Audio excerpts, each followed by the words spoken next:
Assalamualaikum warahmatullahi wabarakatuh.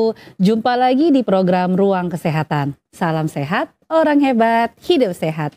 Masih bersama saya Dr. Cila yang akan menemani para pemirsa Sehat TVRI di rumah selama kurang lebih 1 jam ke depan. Dan tentunya kita akan membahas topik-topik kesehatan tertentu yang akan dikemas secara ringan dan menarik sehingga mudah dipahami para pemirsa Sehat TVRI di rumah. Untuk episode kita kali ini, nah ini bisa mungkin mewakili seluruh pikiran para pemirsa Sehat TVRI di rumah nih ya. Kita akan membahas terkait atasi galau dengan bijak. Ayo, siapa yang nggak pernah galau? Pasti nggak akan ada yang tidak pernah galau di rumah, pasti pernah galau. Oleh karena itu kita akan kupas tuntas tema kali ini dengan menggandeng Dr. Julianata Asadi, spesialis kedokteran jiwa dalam tema kali ini. Halo dokter. Halo. Apa kabar dokter Julian? Alhamdulillah baik. Oke, aduh meneduhkan sekali dok kalau ngomong dengan dokter kesehatan jiwa nih kayak langsung sehat gitu jiwa Cila dok. Oke dok, terkait tema kita kali ini mengatasi galau dengan bijak. Jadi sebenarnya sih dok, galau itu apa sih dok? Baik, kalau galau sendiri sebenarnya nggak ada di dalam terminologi dalam bahasa medis ya. Oke dok. Jadi galau itu kan sebenarnya bahasa awam, bahasa keseharian yang sering kita pakai. Cuman kalau merujuk dari apa sih yang dimaksud oleh kebanyakan masyarakat dengan galau itu bisa punya banyak arti. Oke dok. Ada artinya itu sedih, ada artinya khawatir atau overthinking yang berlebihan. Ada juga yang artinya kebimbangan gitu ya. Perpaduan dari keduanya pun juga bisa sedih dan khawatir di saat yang sama. Jadi seringkali kita menggunakan istilah galau itu untuk merujuk pada salah satu atau gabungan dari berbagai macam kondisi medis yang seperti ini gitu ya. Oke, dok. Memang kadang-kadang kalau ditanya galau tuh nggak spesifik dok ya. Ini lagi ngapain? Lagi galau, padahal lagi sedih atau lagi kehilangan sesuatu, lagi galau. Iya betul. Oke dok, sebenarnya untuk galau ini sendiri itu termasuk gangguan jiwa nggak sih dok? Ya, tadi karena kita melihat bahwa galau sendiri bukan berasal dari terminologi bahasa medis. Oke dok. Maka tentu saja galau bukan diagnosa. Oke dok. Jika ada seseorang klien yang datang dengan keluhan dokter, saya dipenuhi dengan rasa galau, maka kita harus perlu mencari informasi lebih dalam lagi. Apa sebenarnya galau yang dia maksud tadi itu? Oke dok. Nah kalau galau yang dia maksud itu ternyata adalah kondisi di mana dia sudah mengalami kesedihan yang berlangsung lebih daripada 2 minggu. Oke dok. Disertai dengan banyak menangis, kehilangan minat serta kegembiraan, gangguan tidur, kehilangan selera makan, maka bisa jadi galau yang dia maksud di sini sebenarnya adalah gejala depresi. Gitu. Tapi kalau galau yang dia maksudkan, dok saya dipenuhi rasa khawatir berlebihan sampai keringat dingin, jantung saya seperti berdebar-debar, bulu kuduk berdiri misalnya. Saya ngerasa kok hari ini menakutkan ya misalnya. Nah bisa jadi galau yang dia maksud itu adalah kekhawatiran atau anxiety, bisa jadi juga begitu.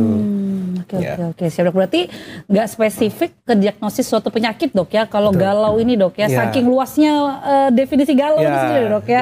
Oke dok. Tapi ada nggak sih dok galau yang masih tergolong normal? Misalnya nih, Cila lagi sedih mungkin karena kehilangan sesuatu atau karena berita sedih aja Cila bilang, dok Cila lagi galau. Itu normal apa gimana dok? Ya, karena galau tadi bukan sebuah diagnosa. Tentu saja dia adalah bahasa umum ya. Oke dok. Oke, kalau misalnya begini, dikatakan bahwa saya sedih, kenapa? Karena saya baru kehilangan dompet misalnya.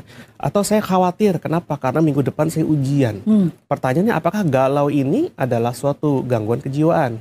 Untuk bisa melihat apakah sesuatu gejala itu merupakan suatu diagnosa gangguan kejiwaan, kita perlu melihat pedoman diagnosanya. Oke dok. Gitu ya. Tentu saja pedoman diagnosa ini kan nanti dokter yang menjelaskan. Tapi untuk masyarakat awam, kita perlu melihat ada yang namanya fungsi-fungsi dalam kehidupan manusia. Oke dok. Fungsi itu diantaranya adalah fungsi pekerjaan, fungsi peran, kemudian ada lagi fungsi perawatan diri, fungsi waktu luang.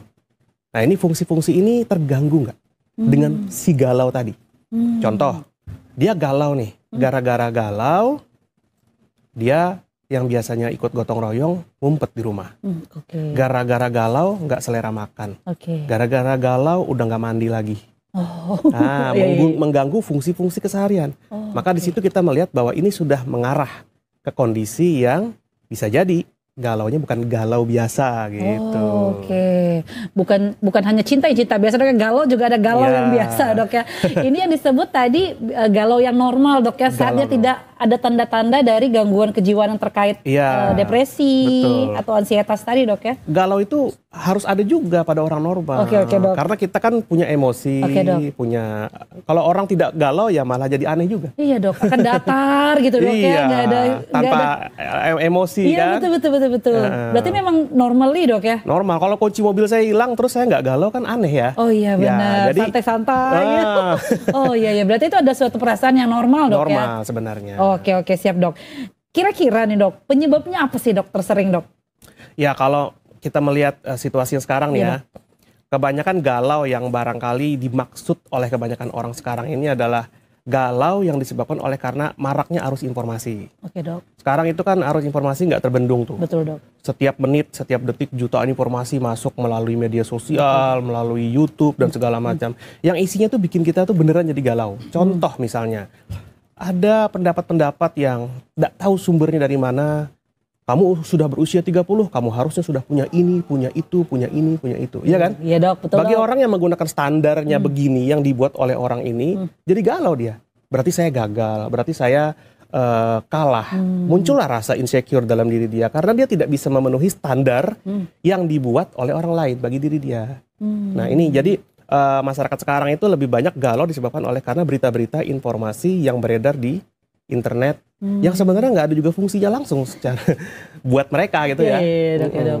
Oke dok, berarti memang ya benar juga sih dok. Kadang-kadang Cila pribadi dok kalau ngelihat nih teman, wah sudah ini sudah itu langsung, aduh Cila kok masih gini-gini aja ya. Oh gitu. Ternyata itu adalah sumber kegalauan yang tidak normal dok ya. Oke, berarti sebenarnya mekanisme pertahanan diri terhadap galau tuh ada nggak sih dok? Maksudnya Cila nih galau nih, Cila nggak mau sampai jatuh ke depresi atau jatuh ke tadi anxiety. Sebenarnya ada nggak sih dok tips dari diri Cila sendiri yang melawan rasa kegalauan itu dok? Ya baik, mekanisme pertahanan jiwa atau defense mechanism itu dimiliki oleh orang berbeda-beda. Oke, dok. Tergantung mana yang dominan pada diri dia. Jadi persis kayak imunitas tubuh ya. Oke, dok. Kemampuan seorang untuk melawan bakteri, kuman, virus ya yang menyerang tubuh dia. Beda-beda kan imunitasnya. Betul. Nah di dalam ranah kejiwaan pun juga ada mekanisme serupa gitu. Tapi dia lebih cenderung ke cenderung ke mental gitu ya. Baik, ada yang namanya mekanisme pertahanan kejiwaan yang sifatnya itu imatur. Imatur itu artinya tidak dewasa. Ada juga yang neurotik istilahnya, tengah-tengah.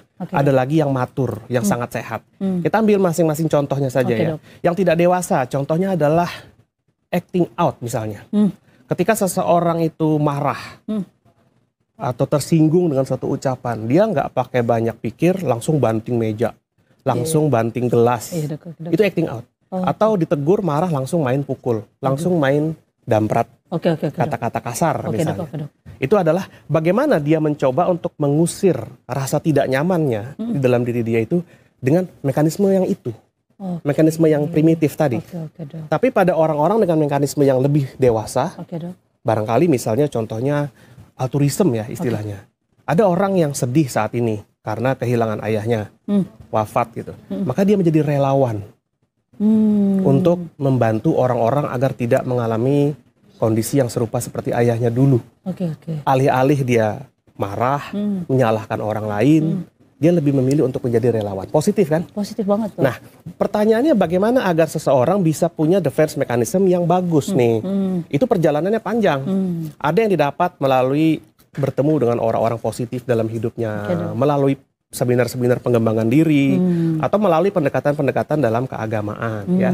Jadi walaupun sifatnya cenderung dominan dan menetap, tetapi itu bisa dikembangkan sebenarnya. Tergantung kita mau nggak mengembangkan defense mechanism itu menjadi lebih baik lagi. Yang sekarang masih doyan marah tuh, ya. Iya betul.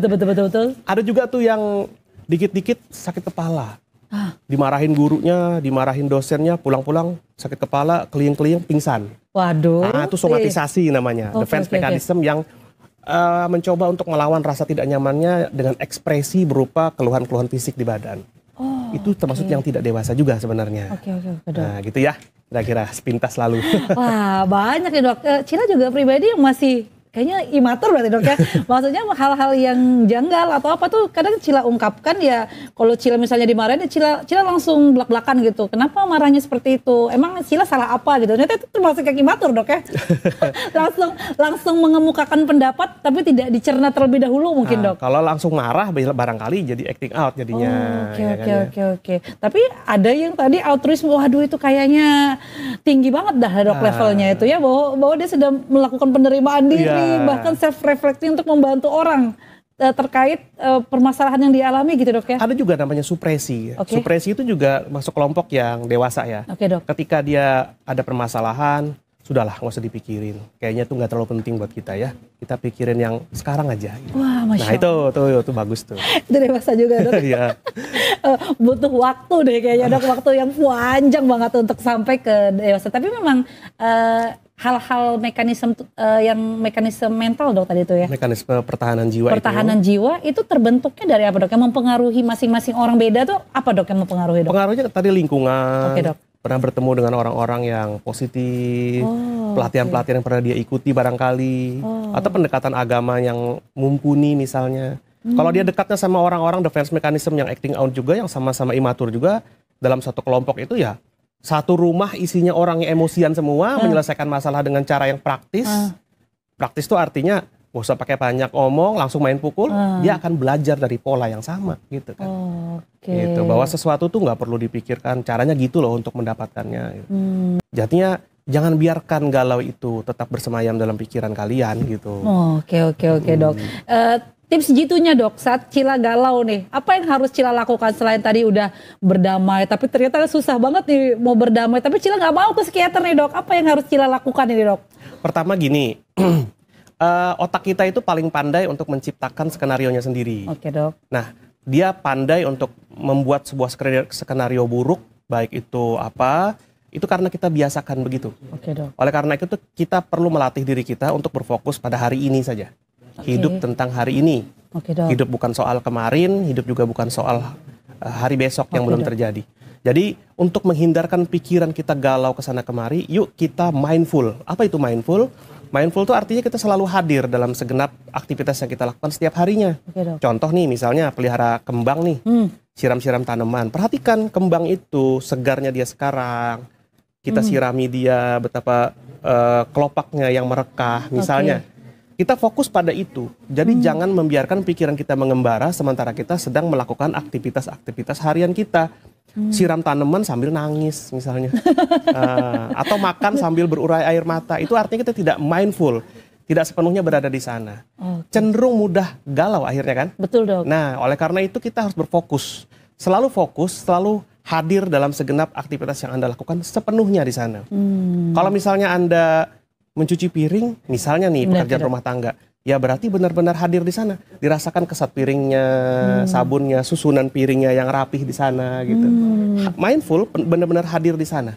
Itu membuat kita merasakan hal-hal receh setiap hari. Itu adalah kumpulan-kumpulan kebahagiaan yang membuat kita bisa merasakan hari ini lebih berharga gitu. Betul dok, betul. Tapi kalau kita biarkan pikiran kita terus saja menjelajah besok, lusa, minggu depan, apalagi tahun depan, hari ini berlalu kita udah nggak sadar, udah malam aja ya. Wow, iya dok. Tahu-tahu udah 2 hari aja ya. Waduh, iya gitu, seakan-akan hidup itu nggak ada gitu jadinya. Iya dok, ya dok. Gitu ya. Jadi tetap mindful, tetap fokus. Oke, siap dok. Ini Cila alamin dok sambil nyuci piring. Aduh, ntar malam mau makan apa ya? Jadi jadi nggak ngerasain kayak tadi harus hadir di momen-momen itu dok ya. Oke dok. Ada lagi dok selain itu dok, tipsnya dok? Ya, kemudian kita itu harus paham bahwa cara pandang kita tentang kehidupan itu kan ada dimensi yang bisa kita rubah. Oke dok. Dan ada dimensi yang tidak bisa kita rubah. Oke dok. Dimensi yang bisa kita rubah lah sebenarnya yang menjadi fokus kita. Yang tidak bisa kita rubah itu apa? Contohnya seperti cuaca, oke dok, kemacetan jalan, mulutnya orang lain terhadap kita. Oke dok. Itu sesuatu yang tidak bisa kita rubah-rubah. Oke dok. Oleh karena itu jangan meletakkan keberharapan pada dimensi itu. Oke dok. Kalau kita meletakkan keberharapan kita pada dimensi itu, berarti kita baru saja mempersilahkan diri kita untuk frustasi. Oke. Contoh nih misalnya ya, saya ingin berlibur ke pantai tuh. Saya bikin ekspektasi, saya bikin harapan bahwa jalanannya lempeng. Oke. Kemudian pantainya indah, cuacanya bagus. Ya dok. itu sesuatu yang di luar kendali kita kan. Oke, Tahu-tahu Dok. tiba-tiba sore-sore hari hujan turun dengan derasnya, jalanan jadi macet, di pantai gelombangnya tinggi, tidak indah-indahnya Iya, lagi. iya, Dok. Frustasi nggak? Kecewa nggak? Kecewa. Karena kita meletakkan keberharapan pada dimensi yang tidak bisa kita rubah-rubah. Oke. Nah, oleh karena itu supaya kita hidupnya tidak frustasi, kita letakkan saja keberharapan itu pada dimensi yang memang bisa kita rubah. Contohnya kesetiaan, semangat. Ya, daripada mengutuk hujan itu, lebih baik kita mau mikir apa yang mau kita lakukan di dalam hujan itu. Entah itu menikmati kopi, membaca novel, nonton drama, sampai hujannya berlalu. Bukan mengutuk hujannya. Nah, kalau kita melihat kebanyakan harapan kita pada dunia yang di luar kendali kita, yaitu prestasinya orang lain, kekayaannya orang lain, itu kan di luar kendali kita. Kita berharap berlebihan, ekspektasi berlebihan, akhirnya jadi galau sendiri kan. Nah, oleh karena itu yuk kita fokus sama diri kita sendiri, pada apa yang ada pada diri kita. Kita ini apa adanya begini, ya kita syukuri, itulah kira-kira. Oke, Nah, Dok. itu membuat kita jadi tidak lagi meletakkan ekspektasi keberharapan terlalu tinggi. Jadi cita-cita itu boleh, tetapi harapan harus diletakkan serealistis mungkin gitu. Oke, siap Dok. Menok sekali ini tipsnya. Kemudian Dok, ada lagi Dok? Mungkin itu dulu supaya mudah dicerna oleh masyarakat. Nanti terlalu banyak bingung. Iya Dok, karena kalau ini di realita Dok, misalnya tadi dokter sampaikan mau ke pantai sudah ekspektasinya cuaca cerah, akan bermain pasir gitu, ternyata hujan, kayaknya Cila nggak jadi pergi sih Dok. Itu ya, jadi kebanyakan nih misalnya nih ya, banyak orang-orang di sekarang ini yang punya harapan setelah lulus kuliah dia dapat pekerjaan yang mentereng. Betul, Kemudian nanti dia bakal bergaji 2, 3, 4 digit misalnya gitu. Dia meletakkan ekspektasi yang berisiko sebenarnya untuk membuat dia jadi frustasi gitu. Daripada dia berpikir bahwa nanti setelah lulus saya punya impian bakal dapat gaji yang begini, dapat pekerjaan yang begitu dan begini. Lebih baik dia fokus pada diri dia sendiri. Dalam arti apa sih yang bisa saya lakukan untuk bisa membahagiakan diri saya. Oke, saya punya keahlian ini, maka saya akan menjadi itu. Saya tidak terlalu berlebihan berharap tahu-tahu saya berada di puncak karir yang begini dan begitu. Ujung-ujungnya kan nanti jadi frustasi. Iya, stres sih Dok. Jadi stres. Gitu. Kenapa si A bisa sampai di posisi itu, kita masih di sini, terus Iya. kita berusaha ngejar keberhasilannya si A, tapi bukan bidang kita gitu Dok. Iya, itu kan di luar kendali ya. Betul, Dok. Yang dalam kendali kita itu yang mana sih gitu loh. Oh iya betul. Nah. Habis ini saya mematikan sosmed kayak. Oke Dok. Gimana Dok cara dari diri kita sendiri misalnya Dok? Kita tahu teman kita sudah posisi A, B, C, mungkin teman kita juga sudah misalnya sudah punya anak, nikah, sukses segala macam. Tapi kita belum sampai di situ. Kira-kira motivasi ke diri kita sendiri sih Dok, gimana sih caranya biar menyikapi itu dengan bijak Dok? Oke, pertama setiap orang itu kan unik ya. Setiap orang itu berbeda. Bahkan saudara kandung aja yang identik aja itu berbeda. Oke Dok. Jadi dari bakat, jalan hidup itu berbeda. Intinya adalah kalau kita menjadikan standar orang lain sebagai standar kebahagiaan kita, maka kita biasanya cenderung untuk mengalami rasa rendah diri, rasa putus asa. Kenapa kita tidak seperti orang lain? Padahal standar-standar yang dibuat orang lain sendiri juga didapat dari orang lain lagi juga gitu. Dan nggak pernah ada orang yang sebenarnya bisa benar-benar hidup dengan sempurna. Betul Dok. Seperti yang dibayangkan. Betul Dok. Apabila seseorang punya kelebihan di sana, mesti dia punya kelebihan di lain gitu. Oke Dok. Nah, daripada kita memikirkan orang lain sebagai standar, sekarang coba Anda bayangkan ya, diri Anda baik-baik. Saat ini Anda duduk di depan televisi dalam kondisi yang sehat, walafiat gitu. Anda bisa bertemu keluarga. Saya jamin ya, ada jutaan orang di luar sana yang rela ngantri untuk berganti posisi dengan Anda. Saya jamin. Kenapa? Karena saat ini ada ribuan orang yang tidak bisa bangun dari tempat tidurnya, dirawat di rumah sakit. Ada yang benar-benar kehilangan segala-galanya, harta bendanya, semuanya. Jadi kalau Anda merasa galau, mereka siap ngantri untuk jadi Anda. Nah, pikirkan baik-baik. Apakah Anda tetap ingin jadi diri Anda, atau Anda merasa perlu untuk menjadi orang lain juga gitu. Oke. Aduh, mengena sekali Dok. Jadi kalau kata-kata garis besarnya mungkin Dok jangan terlalu ngelihat ke atas, sekali-sekali juga ngelihat ke bawah atau ke belakang gitu Dok ya. Kurang lebih begitu. Oke Dok. Ya itu juga yang ini jadi curhat ya Dok. Jadi yang Cila alami seandainya Cila lagi merasa terpuruk tuh Cila jalan-jalan naik mobil gitu ngelihat, oh ya Allah ternyata masih ada misalnya yang dorong-dorong gerobak, anaknya di dalam, itu tuh langsung kayak merasa ketampar sendiri. Cil, kamu di dalam sini naik mobil, nggak kena hujan, sedangkan mereka masih di fase seperti itu. Ya, tapi sih langsung putar balik dan jadi galau jadi dok. Ya, nah yang mereka sendiri juga jangan meletakkan standarnya juga terlalu berlebihan. Ya, masih ada yang tidak punya gerobak, tidak punya sepeda motor gitu. Nah yang jalan kaki juga jangan marah juga. Nah yang jalan kaki punya kaki, ada yang pakai tongkat gitu. Yang pakai tongkat juga jangan minder, masih hidup, masih berjalan walau pakai tongkat. Ada yang benar-benar terbaring, ya. Jadi cara kita memandang kehidupan itu ekspektasinya jangan terlalu tinggi. Tapi lihatlah diri kita saat ini dan jangan pernah samakan dirimu dengan orang lain. Gitu. Karena kita itu berbeda. Siapapun di antara kita tuh nggak pernah akan sama, gitu ya. Dengan kita paham bahwa kita tidak akan pernah sama, setiap kita adalah unik, maka kita pasti merasa benar-benar menjadi diri kita sendiri dan bersyukur dengan itu. Gitu, betul sekali dok. Saya langsung bernapas lega mendengar penjelasan dokter seperti itu. Kemudian dok, di satu sisi kita bahas terkait kesuksesan. Misalnya nih dok, ternyata ada masalah. Kadang kita merasa kok masalah kita ini lebih berat ya pada masalahnya si A, atau masalah kita ini kayaknya kalau si A yang menjalani belum tentu mampu gitu dok. Itu ngatasin pikiran-pikiran seperti itu gimana tuh dok? Pertama gini, kita harus lihat bahwa segala macam tantangan-tantangan yang dihadapin oleh orang lain itu belum tentu orang itu bisa ngadepin. Oke dok. Tapi ke kita, karena alam semesta tahu bahwa kita yang layak untuk ngadepin itu. Oh, oke dok. Ya, karena alam ini penuh dengan keseimbangan. Seakan-akan begitu bahasa filosofinya, filsafatnya ya, bahwa kenapa sesuatu terjadi pada kita? Karena alam semesta tahu bahwa kitalah yang layak untuk melewati itu. Untuk memberdewasakan diri kita, membuat kita menjadi lebih baik lagi. Ya, jadi sebaiknya kita tidak terlalu sering-sering melihat kanan kiri depan belakang yang di atasnya gitu. Jadi lebih melihat ke fokus sama diri sendiri bahwa kita dapat ujian begini, dapat kesulitan ini karena kita memang layak untuk tumbuh dan berkembang dengan itu gitu. Ya, masa ibarat kata saya diuji untuk naik sepeda misalnya. Sementara ada rekan saya yang diuji dengan sepeda motor misalnya. Saya berkata, oh kenapa saya diuji dengan sepeda, sedangkan dia diuji dengan sepeda motor, gitu ya. Dok. Ya ternyata memang profesinya berbeda. Ternyata dia membutuhkan sepeda motor, sementara kita hanya membutuhkan sepeda, misalnya. Jadi tergantung, jalan hidup juga pengaruh kan ya. Oke, siap dok. Aduh, begitu mengena di hati saya dok. Oke dokter, ini penjelasan yang menarik, tapi saya izin jeda iklan sebentar lagi dok ya. Oke para pemirsa Sehat TVRI di rumah, kita jeda iklan sebentar lagi. Jangan kemana-mana, tetap di program Ruang Kesehatan. Salam sehat, orang hebat, hidup sehat.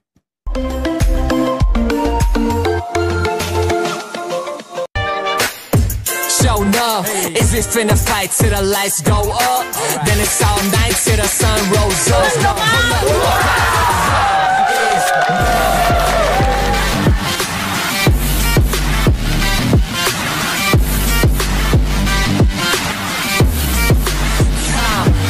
Stand down. We be standing on business. SOB all day. On game. Hey yo, stand up. Shut up. Pemungutan suara ulang Mahulu sudah dekat. Dengan dukungan dan kepercayaan masyarakat Mahakam Ulu, izinkan kami, Angela Idang Belawan, bersama Suhu, untuk menjaga kesinambungan dan menuntaskan pembangunan. membawa Mahulu yang lebih maju, merata, dan berkelanjutan. Jaga ikatan kita asmara. Pilih 3, Angela Suhu, Mahulu sejahtera. Pilih nomor 3, Angela Suhu. Pertandingan bulu tangkis paling bergengsi sejagat raya, BWF Super 500 Thailand Open 2025. Saksikan aksi luar biasa para pebulu tangkis merebut supremasi dunia. Jangan lewatkan BWF Super 500 Thailand Open 2025 15 hingga 18 Mei 2025 di TVRI Nasional dan TVRI Sport.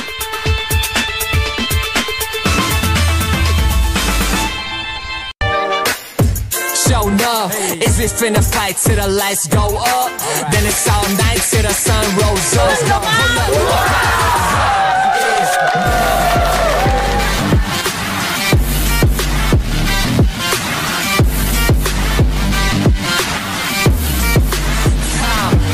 Stand down. We be standing on business. SOB all day. On game. Hey yo, stand up. Shut up. Pemungutan suara ulang Mahulu sudah dekat. Dengan dukungan dan kepercayaan masyarakat Mahakam Ulu, izinkan kami, Angela Idang Belawan, bersama Suhu, untuk menjaga kesinambungan dan menuntaskan pembangunan. Membawa Mahulu yang lebih maju, merata, dan berkelanjutan. Jaga ikatan kita asmara. Pilih 3, Angela Suhu, Mahulu sejahtera. Pilih nomor 3, Angela Suhu.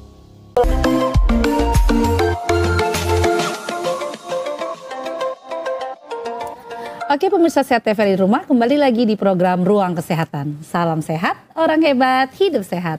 Masih bersama saya Dr. Cila dan juga narasumber kita Dr. Julian Nata Asadi, spesialis kedokteran jiwa dalam bahasan topik atasi galau dengan bijak.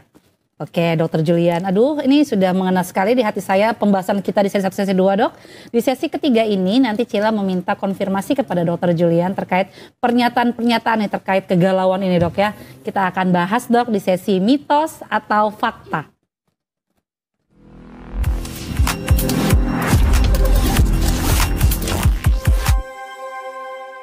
Oke dokter, ini ada 2 properti, fakta dan mitos. Jadi nanti setiap pernyataan yang Cila sampaikan, Dr. Julian acungkan mitos atau fakta, kemudian alasannya dok ya. Oke, siap Dr. Julian? Siap. Oke, pernyataan pertama. Galau identik dengan para wanita. Mitos atau fakta dok? Fakta! Ya. Pantes ya. Ya kenapa tuh dok? Ya, pertama kita harus tahu kenapa galau lebih cenderung dialami wanita. Karena itu juga ada faktor-faktor seperti faktor hormonal yang tidak dialami laki-laki. Kemudian kehidupan sosial yang berbeda antara laki-laki dan perempuan. Faktor genetik itu juga bisa. Ya, kalau merujuk kepada depresi, ya galau yang dimaksud adalah depresi, maka cenderung lebih banyak wanita mengidap depresi dibandingkan dengan pria. Itu ada penelitiannya memang ya. Oke dok. Dari 100.000 pekerja dalam sebuah penelitian disebutkan bahwa 600-nya adalah laki-laki, sedangkan 900-nya adalah wanita pengidap depresi. Oke. Berarti lebih banyak cenderung wanita dok ya? Ya, tapi kita harus ingat tadi ada faktor hormonal, genetik, dan kehidupan sosial yang berbeda. Nah itu tuh. Kalau laki-laki cenderung flat aja dok. Kalau cewek ada juga, cuman tidak banyak. Oh ya, kalau perempuan kan menyesuaikan zaman dan lingkungan dok. Ya. Mengaku diri sendiri saya dok. Oke dok, pernyataan kedua dok. Galau selalu merupakan tanda gangguan kejiwaan. Mitos atau fakta dok? Mitos dok ya. Ya, tadi seperti yang kita sebutkan bahwa galau itu bisa normal gitu. Dan galau bisa berarti itu adalah kecemasan yang sifatnya hanya sementara. Kecemasan normal, bisa juga kesedihan yang sedihnya cuma sedih-sedih biasa. Dok. Yang sampai tidak mengganggu fungsi keseharian. Dok. Yang sampai tidak menyebabkan kita selama 2 minggu mengalami penurunan fungsi-fungsi kehidupan, disabilitas gitu kan ya. Dok. Nah itu. Oh berarti nggak selamanya dok ya? Enggak. Kembali lagi kalau masalahnya tadi cuma 2-3 hari hilang, aman dok ya? Masih normal. Tapi kalau udah 2 minggu, 1 bulan, wah itu ya perlu diwaspadai dok. Oke dok, pernyataan selanjutnya dok. Galau bisa disembuhkan hanya dengan berpikir positif. Mitos atau fakta dok? Mitos. Ya. Tidak cukup dok ya dengan berpikir positif ya? Sebenarnya begini, kalau yang dimaksud adalah galau normal bisa. Tapi kalau galaunya depresi, galaunya adalah gangguan ansietas, berpikir positif saja, kadang-kadang tidak terlalu menolong juga. Gitu. Jadi kita butuh medikasi juga, butuh pengobatan juga, butuh psikoterapi juga sampai beberapa sesi. Ada yang 12 sesi, ada yang beberapa sesi ya, tergantung situasi dan kondisi. Jadi kalau penyebabnya adalah suatu gangguan kejiwaan, saya kira hanya dengan berpikir positif tidak terlalu efektif. Jadi perlu ada penanganan-penanganan lainnya. Oke. Kadang juga kalau di sesi galau tuh dok ada kayak perang batin. Sudah nih sudah mencoba untuk berpikir positif tapi tetap aja ada galaunya. Nah itu berarti yang dimaksud tidak cukup dengan berpikir positif dok ya. Oke dokter. Pernyataan selanjutnya dok. Mendengarkan lagu galau bisa menyebabkan suasana hati terbawa menjadi sedih. Mitos atau fakta dok? Fakta. Kenapa tuh dok? Ya karena lagu-lagu, ini ada penelitian ya. Dok. Ada penelitian yang menunjukkan bahwa lagu-lagu yang isinya mengharu biru, lagu-lagu sedih itu bisa membuat mood kita beneran jadi ikut-ikutan ke suasana yang sama gitu. Ya. Dan uniknya lagi, beberapa bentuk gangguan kejiwaan depresi yang mengarah sampai ke suicide, tentamen suicide, bunuh diri, itu seringkali diiringi dengan musik-musik begitu. Aduh. Iya, Dok. Ya, saya bukan ingin melarang mendengarkan musik itu, cuman artinya jika situasi kondisi emosional Anda lagi tidak bagus-bagus saja, mungkin barangkali musik-musik seperti itu bukan mewakili ya. Ya, itu karena nanti membuat perasaan Anda jauh lebih bad mood lagi gitu. Depresinya jauh lebih dalam lagi ya. Jadi barangkali mungkin apalagi ceritanya jadi sama tuh dengan lirik lagunya. Betul dong. Iya. Karena ada beberapa, ini Cila pribadi juga gitu dok. Di saat misalnya Cila lagi patah hati karena apa atau karena kehilangan, itu sengaja nyari lagu biar bisa mengeluarkan emosi tadi itu dok. Tapi masih normal sih dok. Habis itu Cila biasa aja. Yeah. Tapi memang ada yang nyarinya memang takutnya karena tadi suicide itu bisa jadi dok ya? Sebenarnya kenapa orang sedih cenderung nyari lagu sedih? Karena dia ingin merasa diwakilkan. Oke. Ya, jadi mencari lagu-lagu sedih itu seakan-akan aku nggak sendiri loh, gitu. Ada nih yang mencoba untuk menyuarakan perasaanku nih, persis kan kayak lagunya, terus dijadiin deh lagunya sebagai lagu apa tuh, profile apa ya. Nah, supaya orang lain jadi tahu. Ringtone dong. Orang lain jadi tahu apa yang dia rasakan. Tapi sayangnya nggak sebatas akhirnya pada perwakilan rasa itu. Itu mendorong lebih jauh lagi. Apalagi ada kata-kata di sana yang hidupku tidak berguna tanpamu, aku ingin ikut bersamamu ya, kata-kata begitulah ya, yang lagu-lagu zaman dulu yang bisa membuat orang jadi cenderung untuk melakukan hal-hal yang tidak diinginkan ya. Oke, PR-nya berarti habis ini kita klasifikasikan kayak lagu yang mengundang dan lagu yang tidak mengundang. Oke, siap dokter. Pernyataan selanjutnya dok. Galau berlebihan bisa jatuh dalam kondisi depresi, mitos atau fakta dok? Ya, ini fakta. Nah, fakta. Ya. Gimana tuh dok? Ya, tadi yang kita sudah seperti kita bahas di awal ya. Jadi galau yang berlebihan, nggak selesai-selesai galaunya, terus-terusan aja galaunya dipelihara. Kita biarkan pikiran kita terus mengembara tuh. Kita biarkan. Jadi ada yang namanya pola pikir ruminasi. Ruminasi itu apa? Ruminasi itu kalau hewan memamah biak itu dikunyah-kunyah tuh artinya. Oke. Jadi kalau kambing makan dilepeh, dimakan lagi, dikunyah-kunyah berulang-ulang. Kita cenderung untuk meruminasi pikiran kita, dikunyah-kunyah terus gitu. Sebuah pertanyaan yang gak ada jawabannya. Kalau kita berbicara tentang yang sudah berlalu, kenapa dulu saya tidak mengambil keputusan itu? Kenapa dulu saya buang dia? Kenapa dulu saya begini? Kenapa dulu saya begitu? Yang itu nggak ada jawabannya sebenarnya. Tapi terus saja dikunyah-kunyah dalam pikiran kita, ya kan? Iya dok. Kalaupun Anda akhirnya menemukan jawaban atas pertanyaan itu, ujung-ujungnya jawaban itu akan melahirkan pertanyaan baru lagi.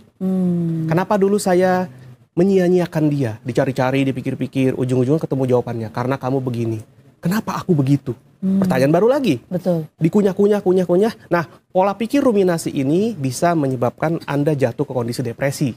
Ya, jadi bagi siapapun yang setelah paham konsep berpikir ruminasi yang tidak ada manfaatnya ini, mulai sekarang hentikan pola pikir ruminasi itu. Ya, jangan biarkan dia terus berulang-ulang dalam pikiran kenapa. Kalau berpikir tentang sesuatu yang belum terjadi ke depan, pertanyaannya jadi gimana. Bagaimana kalau anak saya nanti lahir jadi pecandu narkoba, padahal nikah aja belum. Overthinkingnya udah sejauh itu ya. Nah, bagaimana nanti kalau saya tidak punya pekerjaan, bagaimana nanti kalau bagaimana. Ya, hentikan pola pikir ruminasi, pola pikir yang dikunyah-kunyah terus yang membahayakan Anda gitu. Oke, no ruminasi. Oke dok, pernyataan selanjutnya dok. Galau merupakan pertanda kesehatan mental yang sedang lemah, mitos atau fakta dok? Mitos. Kenapa tuh dok? Ya karena orang normal pun masih bisa juga mengalami galau. Oke, dok. Dan harus. Kita itu normal ditandai dengan adanya silih berganti kondisi emosional kita yang nanti melihat sesuatu yang mengharukan kita merasa iba. Sesuatu melihat yang mengkhawatirkan, tentu dong kita khawatir, masa tidak? Masa ular masuk dalam rumah kita nggak khawatir? Kita senyum gitu sih. Itu kan berarti kan ada sesuatu kan. Jadi artinya galau boleh-boleh saja, asalkan itu tidak berlebihan dan tidak sampai jatuh ke kondisi gangguan kejiwaan gitu. Oke. Justru kalau nggak ada galau, tanda tanya dok ya? Tanda tanya loh, kenapa kok flat ya? Oh iya. Gitu. Oke, baik dok. Pernyataan selanjutnya dok.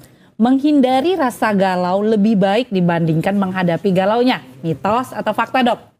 Mitos lagi. Gimana tuh dok? Begini, kita itu menghindari katakanlah kecemasan ya. Kita itu menghindari kecemasan itu adalah sifat manusia untuk menghindarkan diri kita dari situasi yang membahayakan dan tidak nyaman. Tapi sayangnya menghindari sesuatu yang menakutkan itu adalah bahan bakar yang paling bagus untuk terus menghidupkan kecemasan itu. Oke. Gitu ya. Jadi ketika Anda takut dengan laba-laba, Anda memutuskan untuk menghindari laba-laba, sampai kapanpun juga Anda akan tetap takut dengan laba-laba. Ya. Jadi bagaimana cara kita supaya kita tuh tidak takut ya? Sebenarnya ada proses yang disebut sebagai desensitisasi. Kita bukan menjauhkan, tapi justru makin didekatkan. Ketika ada orang fobia dengan laba-laba, bukan malah menghindari laba-laba, tapi kita akan perkenalkan laba-laba itu dengan gambar dulu. Dia gugup nggak lihat gambarnya? Oh ternyata dengan gambarnya nggak apa-apa. Pada pertemuan selanjutnya ditingkatkan lagi. Laba-labanya beneran ada tapi nggak dipegang, cuma dalam akuarium doang. Oke. Dilihat gitu. Sudah berani nggak? Berani udah. Dideketin lagi. Oh ternyata sampai pada taraf berani megang udah gitu. Akhirnya kan nggak takut lagi. Jadi menghindari bukan pilihan. Harus dilalui dok ya. Harus dihadapi. Sepakat dok. Selanjutnya dok. Galau bisa diatasi dengan dukungan sosial, mitos atau fakta dok? Saya setuju ini ya. Kenapa tuh dok? Karena kita kan makhluk sosial ya. Segala permasalahan hidup kadang-kadang nggak bisa diselesaikan sendiri. Kita butuh masukan dari rekan kita, keluarga kita, orang tua kita gitu. Walaupun tidak sepenuhnya benar, tapi kadang-kadang orang-orang di sekitar kita justru jadi penyebab galaunya juga. Jadi tidak ada yang absolut juga ya. Tapi saya setuju bahwa dukungan sosial bisa mendukung seseorang agar terhindar dari kegalauan itu. Ya, jadi kalau Anda galau tidak perlu ragu-ragu atau sungkan, boleh deh ngobrol-ngobrol dulu sama temannya, boleh deh menghubungi bimbingan konselornya. Nanti barangkali mereka bisa mengarahkan Anda untuk bertemu dengan psikolog klinis atau dengan psikiater, kan akhirnya ada solusi buat Anda. Betul itu dok. Kadang apalagi perempuan ya dok, ya ini mewakili perasaan perempuan di rumah. Kita tuh hanya butuh didengarkan sebenarnya dok. Jadi kayak sebenarnya nggak butuh solusi. Maksudnya solusinya kayak tidak terbilang belum tentu benar. Tapi sebenarnya kita menyampaikan ini aja udah berarti banget loh dok. Aduh menyampaikan ya. Oke dok, berarti itu tadi fakta dok ya. Sebagai makhluk sosial kita juga harus mendengarkan keluh kesah teman-teman ataupun sebagai pendengar yang baik dok ya. Oke dok, ini pernyataan terakhir dok. Orang yang fisiknya kuat tidak mudah galau. Mitos atau fakta dok? Mitos. Oke, kenapa tuh dok? Saya sebenarnya agak sedikit ingin mengkritisi ya. Di dalam tubuh yang sehat terdapat jiwa yang sehat. Itu kan pendapat lama ya. Oke dok. Faktanya di dalam tubuh yang sehat belum tentu terdapat jiwa yang sehat. Oke dok. Bahkan di dalam tubuh yang sakit bisa jadi ada jiwa yang sehat. Oke dok. Gitu. Jadi tidak berarti orang yang tubuhnya besar, kuat, tetapi dia mampu untuk meregulasi emosinya. Justru malahan kadang-kadang malah pelaku KDRT juga. Itu kan artinya dia tidak selesai dengan dirinya sendiri. Ya, bagaimana dia memanajemen emosi, bagaimana dia menyelesaikan konflik, bagaimana dia menyelesaikan masalah dengan cara yang praktis. Mekanisme pertahanan jiwanya acting out tadi itu yang seperti yang kita bahas di depan ya. Jadi tanda seseorang sehat jiwa itu tidak bisa dilihat dari fisiknya, tapi dilihat dari bagaimana dia menjalani kehidupannya tadi.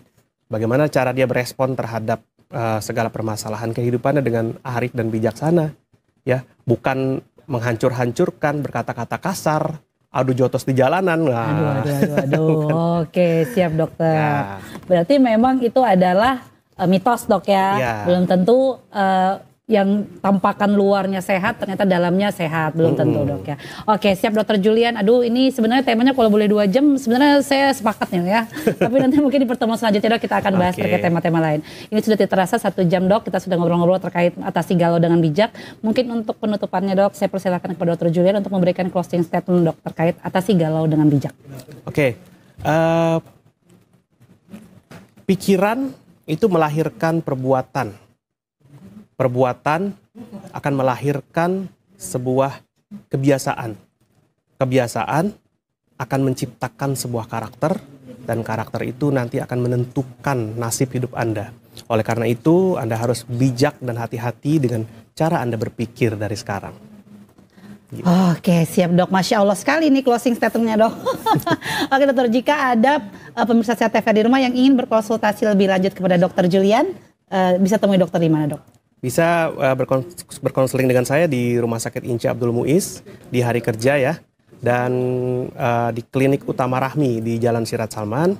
Itu pada waktu malam hari di hari kerja Senin sampai dengan Jumat. Oke, siap Dokter Julian. Terima kasih dokter atas waktunya dokter. Iya. Jangan bosan-bosan dok ya ke TVRI dok ya. Oke, tentu tidak. Oke, pemirsa Sehat TVRI di rumah, pesan sehat Dokter Cila kali ini adalah menerima dan memahami perasaan galau. Kelola, lakukan me time untuk meningkatkan mood serta buatlah ventilasi dengan caramu sendiri, mengeluarkan pikiran buruk dan memasukkan pikiran-pikiran yang baik.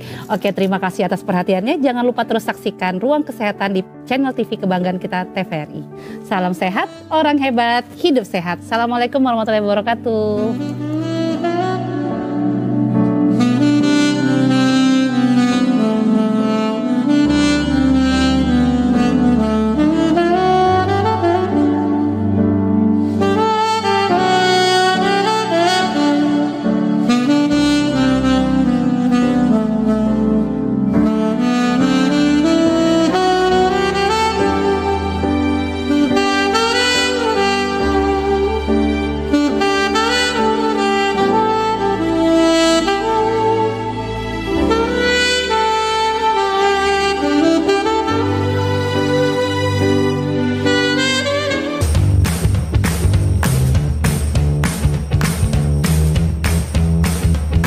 Pengaruhnya kalau misalnya jaganya kurang baik, mungkin ini ya agak lama. Tapi kalau untuk proses pembuatan sirup dan pembuatan selai di cuaca apapun.